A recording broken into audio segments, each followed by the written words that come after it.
What's up, guys, and welcome to the TN Golf channel here on YouTube. This is our first video, so give me some time in kind of figuring out the directions I want to take, being better on camera, and all of that nature. But we have built a fully functional golf simulator here in the garage, and we're able to keep everything under $2,500. And we've kind of pieced together from a lot of other of the good channels that we've seen in terms of what they've used to create their simulators, and I want to give you guys kind of the best of what we've determined, because there was a lot of pros or a lot of trial and error that went into this. And keep in mind, we're still making everything better. We're going to paint the room black or iron ore by Sherwin-Williams to help with darkening it up. I have a lot of natural light coming into this garage from the windows over here, which we're going to tint, and we're doing some blackout shades back there. But wanted to describe to you what we have thus far, because when it gets to be evening, it is absolutely perfect. And really, I can upgrade the projector to a laser projector, which is significantly more money than the $160 projector that we have.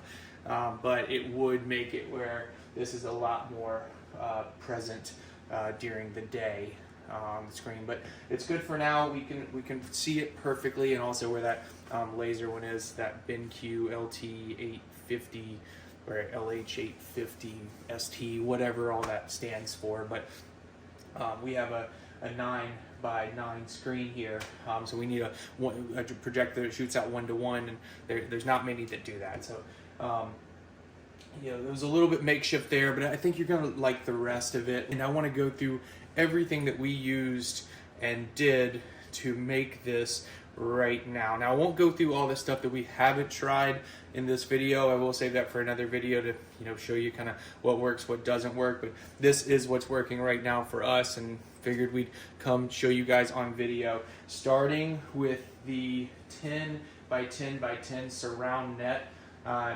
We decided to do this with a complete surround for safety purposes. We have a lot of other things going on in this garage. We've got a gym, a sauna, a steam room, or a steam little, yeah, I don't even know what you call that thing. It's a steam box. And then some other miscellaneous working tools and woodwork stuff. So we went with the 10x10x10 net. Got that off of Amazon. Links for everything that we have and that we're going to go over today is in the description. We've got a 12x12 turf mat as well that we also got off of Amazon. We got a 3x6 hitting mat, also on Amazon. This thing's hit at least 3,000 or so balls at this point, and you cannot tell. Ooh, this first one of the day. And ooh, I think I'm safe. But you cannot tell that thing's hit a single ball outside of the little bit of we played golf yesterday and got some dirt on it in certain areas. But anywho, let's move on. The projector is the 4K. I think it is actually 1080p, but they broadcasted 4K on Amazon. Godee, Godee, got it for $160 on Amazon. Link is in the description below. We are using the Garmin Approach R10 on the GSPro sim software.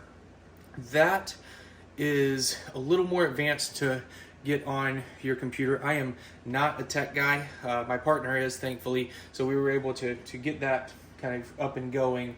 But you do need a quote-unquote gaming computer for that, something that's meant to run more frames per second for the GSPro. With the E6 that comes with the R10, which that does have a lot in their free version, so you can actually keep this very close to $2,000 if you don't want to spend money on your actual simulator software. So GSPro is the best that's out there from what we could tell. This is Augusta, and I don't know of any of the other softwares besides Tiger Woods that you can play Augusta on. But correct me if I'm wrong there. So that's the computer will be linked in the description. There's one that we were using that was perfectly fine for this.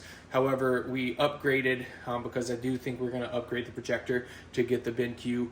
And once we do that, then we'll have the highest frames per second. But the one we were using was perfectly good if you're trying to shoot 1080p on a screen that, if you're shooting 1080p out of all angles, this projector and the setup on the previous computer was perfectly fine. So the TV that we originally had, we switched it to Samsung because I have a SmartThings app on my phone, and I just don't like having all the loose controllers all the time. So we did switch to a Samsung, but we had the 65-inch on. It was $399 at Walmart. Link will be in the description as well. And then outside of that, it's just things that we've kind of done to help with our organization, being the little bag holder here. And there is the spotlight, which spotlight I will turn on now. Helps a lot more during dark hours than it does during the day, but I still like to keep it on when I'm hitting, just to keep me focused on where exactly the center point is. And that is about it. So if you have any questions about our setup, or you have any comments on what we should do differently or what we can start to do differently, this is what we've found and what we've collected as the best setup between what I think is the best at-home simulator. I've had the Mevo 2 Plus, and it just kept dying on us. And if we leave it on the charger, it's fine. But if the charger gets out of it, I don't know why. But that was a consistent problem. That might not be a problem with most others, but we got a brand new one, and out of the box, it just didn't work the way we wanted to. It was fine as far as the readings, but we actually put it side by side with the Garmin R10, which I wish we would have gotten a video of, but we put it side by side and found that the readings were very consistent, usually within a half a yard or so of each other. So we did return that, and then we still have, and I will do a video on this at some point, we still have the Rapsodo MLM2 Pro, which is an awesome simulator.